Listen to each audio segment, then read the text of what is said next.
Assalamualaikum warahmatullahi wabarakatuh. Kami dari kelompok 2 akan menjelaskan tentang motivasi dalam pengantar manajemen dan bisnis. Assalamualaikum warahmatullahi wabarakatuh. Di sini saya akan menjelaskan pengertian dari motivasi.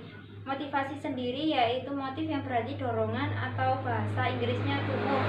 Motif diartikan sebagai kekuatan yang terdapat dalam diri organisme yang mendorong untuk berbuat atau driving force. Motif tidak berdiri sendiri, tetapi saling berkaitan dengan faktor-faktor lain. Bila faktor-faktor lain, baik faktor eksternal maupun faktor internal, hal-hal yang mempengaruhi motif disebut motivasi. Motivasi merupakan gejala psikologis dalam bentuk dorongan yang timbul pada diri seseorang secara sadar untuk melakukan suatu tindakan dengan tujuan tertentu. Motivasi juga bisa dalam bentuk usaha-usaha yang menyebabkan seseorang atau kelompok orang tertentu tergerak melakukan sesuatu karena ingin mencapai tujuan yang dikehendakinya atau mendapat kepuasan dengan perbuatannya. Motivasi mempunyai peranan strategis dalam aktivitas belajar seseorang. Agar peranan motivasi lebih optimal, maka prinsip-prinsip motivasi dalam belajar tidak hanya diketahui, tetapi juga harus diterapkan dalam aktivitas kehidupan sehari-hari. Tujuan dari motivasi adalah motivasi seseorang dipengaruhi oleh stimuli kekuatan intrinsik yang ada pada diri seseorang atau individu. Yang bersangkutan, stimuli eksternal mungkin juga dapat mempengaruhi motivasi, tetapi motivasi itu sendiri mencerminkan reaksi individu terhadap stimuli tersebut. Adapun tujuan motivasi menurut Malayu SP dalam bukunya tujuan motivasi Malayu SP Hasibuan dalam bukunya 2005 halaman 146 antara lain: A. Mendorong gairah dan semangat kerja bawahan. B. Meningkatkan moral dan kepuasan kerja karyawan. C. Meningkatkan produktivitas kerja karyawan. D. Mempertahankan loyalitas kestabilan karyawan perusahaan. E. Meningkatkan disiplin dan menurunkan tingkat absensi karyawan. Yang ketiga ada jenis-jenis motivasi. Menurut Malayu SP Hasibuan mengatakan bahwa jenis-jenis motivasi ada dua macam. Yang pertama, motivasi positif atau disebut intensi positif. Motivasi positif ini adalah manajer motivasi atau merangsang bawahan dengan memberikan hadiah kepada mereka yang berprestasi di atas prestasi standar. Yang kedua, motivasi negatif atau insentif negatif. Motivasi negatif ini adalah manajer memotivasi bawahan dengan standar mereka akan dapat hukuman. Maksudnya, dengan motivasi negatif ini, semangat kerja bawahan dalam waktu pendek akan meningkat karena mereka takut dihukum. Tetapi untuk jangka panjang dapat berakibat kurang baik. Yang keempat ada model-model motivasi. Model-model motivasi ini dibagi menjadi tiga. Yang pertama, model tradisional. Model tradisional ini digunakan untuk memberikan dorongan kepada karyawan agar melakukan tugas mereka dengan berhasil. Para manajer menggunakan sistem upah insentif yang artinya semakin banyak mereka menghasilkan atau mencapai hasil kerja yang sempurna, maka semakin besar penghasilan mereka. Kedua, ada model hubungan manusiawi. Model hubungan manusiawi ini yaitu para manajer dianjurkan untuk bisa memotivasi para karyawan dengan mengakui kebutuhan sosial mereka dan dengan membuat mereka merasa penting dan berguna, sehingga dapat meningkatkan kepuasan kerjanya. Artinya, para karyawan diberi lebih banyak waktu, kebebasan untuk mengambil keputusan dan menjalankan pekerjaannya. Dan yang terakhir ada model sumber daya manusia.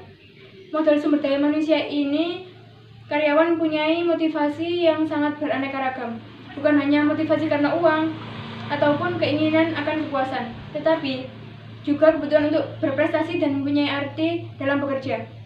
Tugas manajer dalam model ini bukanlah menyuap para karyawan dengan upah atau uang saja, tetapi juga untuk mengembangkan rasa tanggung jawab bersama dalam mencapai tujuan organisasi dan anggotanya, di mana setiap karyawan menyumbangkan sesuai dengan kepentingan dan kemampuan masing-masing. Kelima adalah teori-teori motivasi. Yang pertama, teori motivasi Abraham Maslow atau teori kebutuhan. Abraham Maslow mengemukakan bahwa pada dasarnya semua manusia memiliki kebutuhan pokok. Kebutuhan pada suatu peringkat paling tidak harus terpenuhi sebagian sebelum kebutuhan pada peringkat berikutnya menjadi penentu tindakan yang penting. Yang pertama, kebutuhan fisiologis, yaitu rasa lapar, rasa haus, dan sebagainya. Kedua, kebutuhan rasa aman. Yang ketiga, kebutuhan akan rasa cinta dan rasa memiliki. Yang keempat, kebutuhan akan penghargaan. Yang kelima, kebutuhan aktualisasi. Dan yang ke B, teori motivasi Herzberg, yaitu teori dua faktor. Menurut Herzberg, ada dua jenis faktor yang mendorong seseorang untuk berusaha mencapai kepuasan dan menjauhkan diri dari ketidakpuasan. Dua faktor itu disebutnya yaitu faktor higien atau faktor ekstrinsik dan faktor motivator atau faktor intrinsik. Faktor higien memotivasi seseorang untuk keluar dari ketidakpuasannya. Yang faktor motivator memotivasi seseorang untuk berusaha mencapai kepuasan. Dan yang C, teori motivasi Douglas McGregor mengemukakan dua pandangan manusia, yaitu teori X negatif dan teori Y positif.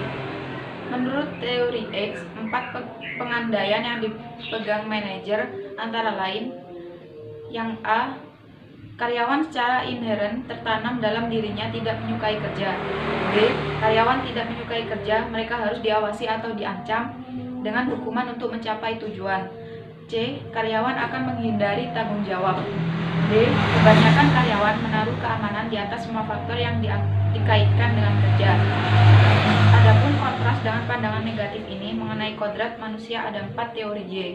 Yang pertama, karyawan dapat memandang kerjasama dengan sewajarnya seperti istirahat dan bermain. Dan yang B, orang akan menjalankan pengarahan diri dan pengawasan diri jika mereka komit pada sasaran. D, teori motivasi Verum atau teori harapan.